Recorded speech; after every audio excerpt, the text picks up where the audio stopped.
অনেক খামারি ভাই আছেন যারা নতুন করে তেলাপিয়া চাষ শুরু করতে যাচ্ছেন। এই তেলাপিয়া চাষে আসার আগে নার্সারি করতে হয়। এখন এই নার্সারি জিনিসটা আমরা অনেক খামারে বুঝি না। আবার এই নার্সারি যে করবো সেক্ষেত্রে কিভাবে খাবার দিব, কতটুকু খাবার দিব এবং এই ছোট পোনা নিয়ে এসে আমরা টিকাইতে পারবো কিনা, এরকম অনেকে কিন্তু সংশয় থাকেন, অনেকে কিন্তু ভয়ে থাকেন। তো আজকে ভিডিওতে আপনি সম্পূর্ণ দেখেন, আশা করবো আপনার নার্সারি পুকুরে নেওয়ার কোনো চিন্তা থাকবে না এবং কি আপনার নার্সারিতে পোনা টিকবে বেশি, পাশাপাশি আপনার মাছ চাষটা হবে সহজ, নিরাপদ এবং লাভজনক। তো চলুন শুরু করা যাক। প্রথমে আমরা যে নার্সারি করবো সেই নার্সারি পিরিয়ডে কতদিন মাছগুলোকে নার্সারি করতে হয়? নার্সারি করতে হয় 30 দিন থেকে 45 দিন, অর্থাৎ 1 থেকে 1.5 মাস সময় পর্যন্ত নার্সারি করতে হয়। এখন নার্সারির সময় আমরা ঘনত্ব কি দিব? নার্সারি পিরিয়ডে আমরা প্রতি শতাংশে 2000 পিস মাছ দিয়ে নার্সারি করতে পারবো। এখন এই যে নার্সারি আমরা করলাম, সেক্ষেত্রে এই মাছগুলোকে কি খাবার দিব, কোন সাইজের খাবার দিব এবং কি এই খাবারগুলো কত বেলা দিব সেটা আমাদের জানা দরকার। দেখেন এখানে আমরা 10,000 পিস এসে তেলাপিয়া মাছের নার্সারি খাবার, যেটা প্রথম 10 দিনে পাউডার খাবার, সেই পাউডার খাবার হিসাবে দিচ্ছি 10 দিনে আপনার পাউডার খাবার লাগবে 20 কেজি, অর্থাৎ প্রতি 1000 পিস তেলাপিয়া নার্সারি করতে প্রথম 10 দিন 2 কেজি খাবার লাগবে। তাহলে 10,000 মাছের জন্য মোটামুটি ভাবে 20 কেজি পাউডার ফিড লাগবে। এখন এই পাউডার ফিডটা আপনি কিভাবে দিবেন, এটা একটা বিষয় না, যে এবং কি কত পার্সেন্ট দিবেন, কিভাবে দিবেন সেটা আপনার একটা প্রশ্ন থাকতে পারে। তো দেখেন আমি এই চার্টটার মাধ্যমে সম্পূর্ণ দেওয়ার চেষ্টা করছি।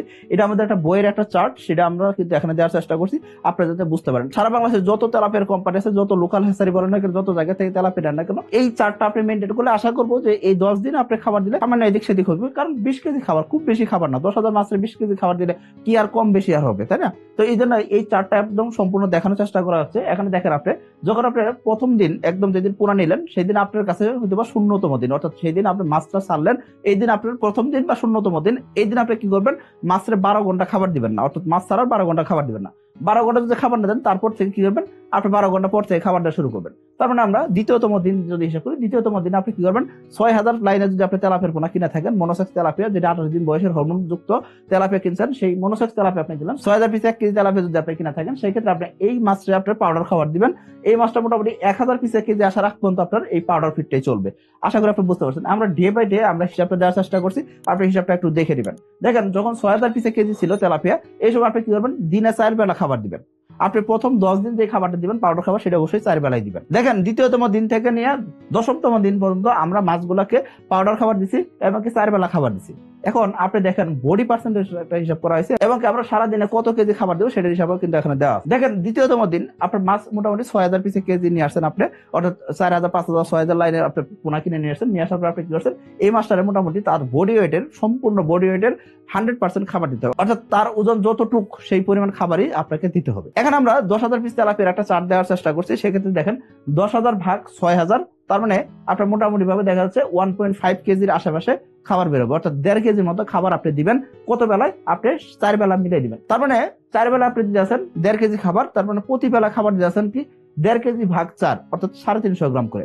সকাল 9টা 350 গ্রাম দিলেন, দুপুর 12টা 1টার দিকে 350 গ্রাম দিলেন, আবার 2টা থেকে 3টার দিকে 350 গ্রাম দিলেন, আবার বিকাল বেলা 5টা বা 6টার দিকে আপনি 350 গ্রাম খাবার দিলেন। অর্থাৎ যখন সূর্যের আলো ভালো থাকে, তাপমাত্রা ভালো থাকে, এই সময় খাবার চাহিদা ভালো থাকে, এই সময়ের ভিতরে আপনি খাবার দেওয়ার চেষ্টা করবেন। সন্ধ্যার সময় বা ভোরবেলা আপনি খাবার দিবেন না।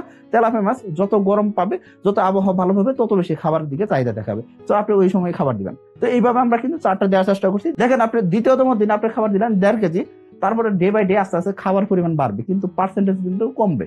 এখন বডি পার্সেন্টেজটা কেন কমে? কারণ মাছ আস্তে আস্তে বড় হতে থাকে, তার বডি পার্সেন্টেজ অনুযায়ী আমাদের খাবার তালিকাটা হিসাব করতে হয়। এখন দ্বিতীয় থেকে তৃতীয়তম দিনে দেখবেন কি বডি পার্সেন্টেজ 80 থেকে 85% খাবার দিলেন, কিন্তু খাবার লাগতেছে কত, 1 কেজি 700 গ্রাম, অর্থাৎ 1700 গ্রাম খাবার দিলেন আপনি। তারপরে এইভাবে চলতে থাকলো মোটামুটি 9ম থেকে 10তম দিনে আসে দেখেন আপনার মাছ 1000 পিসে কেজি চলে আসছে। আপনি মাছ আসছিলেন 6000 পিসে কেজি, এই মাছটা মোটামুটি 1000 পিসে কেজি আসতে মোটামুটি 10 দিন সময় লাগে। তার মানে আপনি 1000 লাইনে পোনা আপনি বাইরে থেকে বেশি দামে কিনে নিয়ে আসার কোনো দরকার নাই। 1000 লাইনে পোনা আপনি বেশি দামে কিনে নিয়ে আসলেন, আবার দেখা যায় মাছ মর্টালিটিও বেশি হয়, আবার পরিবহন খরচও বেশি হয়, সবকিছু মিলে একটা কিন্তু খাবারে লোকসানে পড়েন। 20 কেজি খাবার দামে আর কয় টাকা পাইছেন, তাই না? এই 20 কেজি খাবার আপনি খাওয়াইলেন, মাছ 6000 লাইন থেকে 1000 লাইনে আসতে মাত্র 10 দিন সময় লাগবে। তাহলে আপনার এই মাছ 4 বেলা খাবারই খাবে। 4 বেলা খাবার খেলে পাউডার খাবার দিলেন, 25% ফিড দিবেন, অর্থাৎ তার ওজনের 25%। তাহলে আমাদের মোটামুটি দেখা যাচ্ছে 2.5 কেজি খাবার লাগবে 10,000 পিস তেলাপিয়ার জন্য। তার মানে এই 2.5 কেজি খাবার আমরা কি করবো, 4 বেলা ভাগ করে দিব। আশা করি বুঝতে পারছি। এইভাবে 10 দিনের খাবার আপনি যে কোনো কোম্পানি, যে কোনো লোকাল হ্যাচারি, যে কোনো জায়গার তেলাপিয়া আপনি এটা খাওয়ান, তেমন কোনো সমস্যা নেই। কারণ হয়তো কোনো কোম্পানি তেলাপিয়া হয়তো 20 কেজি জায়গায় 25 কেজি বা 30 কেজি খাবার খাবে, কোনো তেলাপিয়া হয়তো 18 কেজি বা 17 কেজি খাবার খাই, হয়তো বা আপনার 1000 লাইনে চলে আসবে। অনেক সময় দেখা যায় 30 কেজি খাবার দিচ্ছেন, তারপরে 1000 লাইনে আসে না, এরকমও কিন্তু হয়ে থাকে। কারণ কি ওই তেলাপিয়া হয়তো ভালো মানের তেলাপিয়া না, ভালো জাতের তেলাপিয়া নয়। এই জন্য আমি বলবো ভালো জাতের তেলাপিয়া নেওয়াটা খুবই জরুরি। এখন আসেন, এই যে আমরা নার্সারি পাউডারটা শেষ করলাম, এরপর আমরা কোন খাবার দিব? নার্সারি পাউডার শেষ করার পর আপনি কি করবেন, 11তম থেকে 13তম দিনের ভিতরে তেলাপিয়া মোটামুটি 1000 থেকে 750 পিসে কেজি চলে আসবে, অর্থাৎ 1000 লাইনের নিচে চলে আসবে যখন, তখন আপনি কি করবেন, মাছগুলোকে 0.5 মিলি খাবার আপনি খাওয়ানো শুরু করবেন। এই 0.5 মিলি খাবার ততদিন পর্যন্ত চলবে যতদিন পর্যন্ত না আপনার মাছ মোটামুটি ভাবে 300 পিসে কেজি আসে। এই 300 পিসে কেজি আসতে মোটামুটি সময় লাগবে 15 থেকে 17তম দিন, অর্থাৎ 17 দিনের ভিতরে আপনি যেদিন মাছ নিচ্ছেন তার 17 দিনের ভিতরে মাছ মোটামুটি 300 পিসে কেজি চলে আসবে, অনেক সময় 15 দিনেও চলে আসে। এটা আসলে ডিপেন্ড করে পরিবেশের উপর, পোনার মানের উপরে, এবং কি আপনি যে খাবার দিচ্ছেন সেই খাবারটা সঠিকভাবে দিচ্ছেন কিনা এইসবের উপরে, পাশাপাশি আপনার পুকুরের যে পরিবেশ আছে সেই পরিবেশের উপরে কিন্তু নির্ভর করে। এখন দেখেন, আপনি এই 0.5 মিলি খাবারও মোটামুটি 3 বেলা দিবেন, অর্থাৎ আপনি সারাদিন যে খাবার দিচ্ছেন সেই খাবারটাকে 3 ভাগ করবেন, 3 ভাগ করে আপনি এক এক বেলায় আলাদা আলাদা খাবার দিবেন। তাহলে আপনি কি করবেন, 3 বেলা খাবার যদি হিসাব করেন সেক্ষেত্রে সকালবেলা মোটামুটি 9টা থেকে 10টা একবার খাবার দিবেন, দুপুর 12টা থেকে 1টার সময় একবার খাবার দিবেন, আরেক বেলা খাবার দিবেন 4টা থেকে 5টার ভিতরে। এবার যদি আপনি খাবার দেন সেক্ষেত্রে 17 দিনের ভিতরে আপনার তেলাপিয়া মোটামুটি ভাবে 6000 লাইন থেকে মোটামুটি আপনার 300 পিসে কেজি চলে আসবে। এখন 300 পিসে যখন কেজি আসে সেক্ষেত্রে অনেক খাবার আছেন তারপরেও 0.5 মিলি খাবারটা খাওয়ান। সেক্ষেত্রে আমরা বলি 0.5 মিলি না দিয়ে আপনি একটু বড় দানা খাবার দেন, কারণ একটু খাদ্য খরচটা একটু সাশ্রয় করা তো অবশ্যই জরুরি, তাই না? যখনই আপনি 0.8 মিলি খাবার দেবেন, খাবার দামটা কিন্তু বস্তার দামটা কিন্তু কমবে। সেক্ষেত্রে আপনি কি করবেন, 300 পিস থেকে 100 পিসে কেজি আসার পর্যন্ত আপনি মোটামুটি 0.8 মিলি খাবার খাবেন, 3 বেলায় খাবার দিবেন, এবং এই খাবারটা মোটামুটি 18 থেকে 22তম দিন পর্যন্ত চলবে, অর্থাৎ 22 দিনের ভিতরে মাছ আপনার মোটামুটি 100 পিসে কেজি চলে আসবে, অনেক সময় 80-90 পিসে কেজি চলে আসে। আশা করি আপনি বুঝতে পারছেন। এখন আসেন 23 থেকে 27তম দিন, এখানে আমরা মোটামুটি 1 মিলি খাবার দিব, অর্থাৎ 1.00 মিলি যে খাবার আছে সেই খাবারটা আমরা দিব। এটা আমরা আমাদের মাছ 80 পিস 70 পিসে কেজি আসার আগ পর্যন্ত আমরা খাওয়াবো। তখন থেকে আমাদের খাবারগুলো মোটামুটি 2 বেলা ভাগ হয়ে যাবে, অর্থাৎ আমরা তখন 2 বেলা দিব, সকালবেলা এবং মোটামুটি 3টা থেকে, অর্থাৎ সকাল 9টা একবার দিলাম, বিকাল 3টা একবার দিলাম, এইভাবে আমরা খাবার দিব। এইভাবে আমাদের মোটামুটি 36 থেকে 45 দিন পর্যন্ত যদি আপনি মাছটা রাখেন সেক্ষেত্রে আপনার মাছ 30 থেকে 40 পিসে কেজি আসবে। যদি এসে তেলাপিয়া হয় সেক্ষেত্রে 25 থেকে 30টা কেজি চলে আসবে যদি আপনি 45 দিন রাখেন। আর যদি আপনি মোটামুটি 30 থেকে 35 দিন রাখেন সেক্ষেত্রে 35 থেকে 40টা কেজি চলে আসে এসে তেলাপিয়া। আপনি এই সময় 1.8 মিলি খাবার দিবেন এবং কি 2 বেলা খাবার দিবেন। আশা করি বুঝতে পারছেন। Offer offer offer! পবিত্র মাহে রমজান উপলক্ষে এসে তেলাপিয়ার পোনা বুকিং এ পাচ্ছেন বিশাল মূল্য ছাড়। আপনার পোনার পরিমাণ 1 লক্ষ বা তার বেশি যদি হয় সেক্ষেত্রে পাচ্ছেন প্রতি 1 লাখ পোনাতে 8000 টাকা ছাড় এবং কি গাড়ি ভাড়া ফ্রি। আপনার পোনার পরিমাণ 30,000 পিস থেকে 1 লক্ষ পিসের ভিতরে যদি হয় সেক্ষেত্রে পোনার দাম 1 টাকা 40 পয়সা, তবে গাড়ি ভাড়া সম্পূর্ণ ফ্রি। আপনার পোনার পরিমাণ 8000 থেকে 30,000 পিসের ভিতরে হলে পোনার দাম 1 টাকা 40 পয়সা, গাড়ি ভাড়াতে পাচ্ছেন 50% ছাড়। এখন আপনি বলতে পারেন আমি তো মিলির হিসাব বুঝি না, আমি বুঝি কি প্রি স্টার্টার, স্টার্টার, গ্রোয়ার এবং কি নার্সারি 1, নার্সারি 2 এইসব বুঝি। তো এখন আপনি যদি এইভাবে বুঝেন সেক্ষেত্রে আমি বলবো বিভিন্ন কোম্পানি বিভিন্ন নামে বিক্রি করে থাকে। তা আপনি কি করবেন, ওই বস্তার গায়ে দেখবেন কি এই 0.5 মিলি, 0.8 মিলি, 1 মিলি, 1.4 মিলি, 1.2 মিলি, 1.5 মিলি, 1.8 মিলি, 2.2 মিলি, 2 মিলি, 2.8 মিলি, 2.4 মিলি, 3.2 মিলি, 4 মিলি, 6 মিলি এরকম লেখা থাকে, সেটা আপনি দেখে দিবেন। তাতে কি হবে, আপনার মাছের খাবারটা সঠিক পরিমাণ যাবে এবং কি এই মিলির হিসাব দিয়ে কিন্তু আপনার প্রোটিন পার্সেন্টটা সঠিক হিসাব রাখতে পারবেন। এখন আপনি যদি মিলির হিসাব যদি না বুঝেন সেক্ষেত্রে আমি বলবো আপনাকে বস্তার গায়ে দেখতে, 1 নাম্বার কথা। এখন আপনি যদি বলেন ভাই 0.5 মিলি আমি যদি একদম 45 দিন পর্যন্ত খাওয়াই, অর্থাৎ 1.8 মিলি পর্যন্ত খাওয়াই, সেক্ষেত্রে দুইটা সমস্যা হবে। একটা হলো খরচ বাড়বে। কিভাবে খরচ বাড়বে? 1.8 মিলি যে খাবারের দাম সেটা কিন্তু অনেক কম, আর 0.5 মিলি যে খাবার সেটার দাম কিন্তু অনেক বেশি।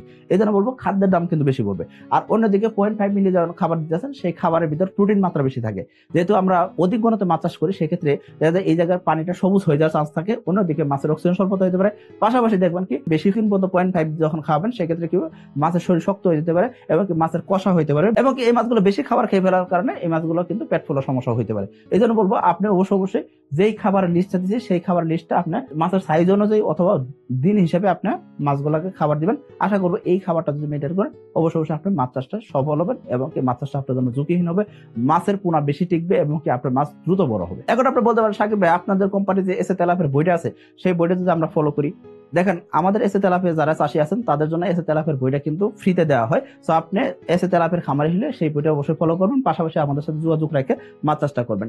অনেক খামারি আছেন যারা আমাদের বই দেখে কিন্তু অন্য মাছ চাষ করতে চান, সেই ক্ষেত্রে কিন্তু লোকসান হওয়ার চান্সটা বেশি। কারণ কি আমাদের যে তেলাপিয়া এই তেলাপিয়া প্রতি বছর ব্রুড মাছগুলো চেঞ্জ হয় এবং কি আমরা সারা বাংলাদেশে এক এক এলাকার জন্য এক এক খামারির জন্য আলাদা আলাদাভাবে বই দিয়ে থাকি। সো একটা বই বানাইছি সেটা সব খামারি দিব এমন না, কারণ কি এক এক এলাকায় এক এক রকমের পরিবেশ, এক এক রকমের পুকুর সাইজ হয় এবং কি পুকুরে পানির কালার এক এক রকম হয়, মাটির কালার এক এক রকম হয় এবং কি মাটিতে প্লাঙ্কটন তৈরির অবস্থা এক এক রকম হয়, নানাবিধ সমস্যা থাকে, নানাবিধ সুবিধা থাকে। এইসব সুবিধা অসুবিধা বিবেচনা করে আমরা কিন্তু খামারের জন্য খাদ্য তালিকাটা নির্ধারণ করে থাকি। আমরা যে বইটা দিয়েছি বইয়ের মলারটা হয়তো একই, কিন্তু কিন্তু বইয়ের ভিতরে হয়তো আলাদা আলাদা জিনিস থাকে। কারণ কি আমরা একটা খামারি নিয়ে স্টাডি করি, আমরা একটা খামারি নিয়ে একদম আদ্যপাদ্য দেখে তারপর এই খামারের জন্য কি ধরনের প্ল্যানিং দেওয়া দরকার, ওই খামারের জন্য কিভাবে বই দিলে উনি মাছটা চাষ সঠিকভাবে করতে পারে সেটা আমরা কিন্তু দেওয়ার চেষ্টা করি। আপনি শুধুমাত্র বডি পার্সেন্টেজ হিসাব করে যদি খাবার দিয়ে দেন, সেক্ষেত্রে দেখবেন কি আপনার লোকসান হওয়ার চান্স বেড়ে যেতে পারে। কারণ কি আপনি হয়তো আজকে ধরেন পরিবেশটা খারাপ, সেক্ষেত্রে আপনি যদি খাবার বেশি দিয়ে ফেলেন, সেক্ষেত্রে মাছটা খাইলো না, সেগুলো তো নষ্ট হলো। আবার দেখা যাচ্ছে পুকুরের পরিবেশে নষ্ট হচ্ছে। এই জন্য বলবো যে খাবার অবশ্যই আপনাকে হিসাব করে দিতে হবে, সঠিক প্ল্যানিং এ খাবার দিতে হবে, তাহলে আপনার মাছ চাষ সহজ হবে এবং কি নিরাপদ হবে। তা না হলে কিন্তু হবে না। অনেক জায়গায় হয়তো দেখবেন সাকিব ভাই যেরকম করে কথা বলে, সেই রকম ভাবে কথা বলে, সেরকম ভাবে ভিডিও করে, তারা হয়তো বিজ্ঞাপন দেওয়ার চেষ্টা করছে, কিন্তু আলটিমেটলি তাদের এরকম সেটআপ আছে কিনা সেটা আপনি দেখবেন। কারণ কি তারা আপনাকে সঠিক গাইডলাইন দিতে পারবে কিনা, সঠিক প্ল্যাটফর্মটা দিতে পারবে কিনা, সেটা আপনি জেনে বুঝে তারপর আপনি সঠিক প্ল্যাটফর্ম থেকে সঠিক জিনিসটা জেনে বুঝে আপনি মাছ চাষ করবেন, তাহলে আপনি শুধুমাত্র লাভবান হবেন। শুধুমাত্র চটকদার বিজ্ঞাপন দেখে আপনি যদি আগান, সেক্ষেত্রে কিন্তু লাভবান হতে পারবেন না। আমাদের কাছে ফোন দিলে সেক্ষেত্রে যে কোনো একটা খামারি কিন্তু 100% সাপোর্ট পান। সে আমাদের তেলাপে চাষি না, সে হয়তো বা কার্পেতে মাছ চাষ করছে, সে হয়তো ট্যাংরা চাষ করছে, গুলশা চাষ করছে, কিন্তু আমাদের কাছ থেকে কিন্তু সর্বোচ্চ সাপোর্টটা পেয়ে থাকে। আমাদের যে চাষি না, সে যদি আমাদের থেকে সাপোর্ট পায়, আপনি আমাদের এসে তেলাপে চাষি হলে আপনার জন্য আমরা কতটুকু করবো। তো আশা করি বুঝতে পারছেন। সবাই ভালো থাকবেন, সুস্থ থাকবেন। আসসালামু আলাইকুম।